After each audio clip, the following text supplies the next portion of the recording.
Saturday Sunday সকলের কাছে ছুটির দিন হলেও আমাদের কাছে কিন্তু ওয়ার্কিং ডেজ। এই 2 দিনে আমার সকালবেলায় থাকে ড্রয়িং ক্লাস, আর আমার হাজব্যান্ডের সকালে আর বিকেলে থাকে কোচিং ক্লাস। তাই আমরা সকাল সকালই টোস্ট আর চা খেয়ে রেডি হয়ে নিই। আমি পৌঁছে যাই ড্রয়িং ক্লাসে, ধূপ দিয়ে ঠাকুরকে প্রণাম জানিয়ে শুরু করে দিই ক্লাস।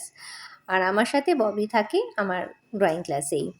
আর আমার হাজব্যান্ড তো কোচিং ক্লাস আগেই স্টার্ট করে দেয়, সকাল সকালই ওর ক্লাস শুরু হয়ে যায়। আমারও ছুটি হতে হতে 1টা বাজে, কারণ শনিবার দিন আমার 2টো ব্যাচ হয়, 2টো ব্যাচে স্টুডেন্টসরা এসে ক্লাস করে। ঘরে পৌঁছতে পৌঁছতে প্রায় 1:30, আর ঘরে পৌঁছে অল্প স্বল্প রান্না সেরে নিই। খাওয়া দাওয়া করে আমি আর ববি তারপরে বসে পড়ি দিদি নাম্বার 1 দেখতে। এইভাবেই কাটে আমাদের প্রত্যেকটা শনিবার। আকি আনন্দ আকাশে বাতাসে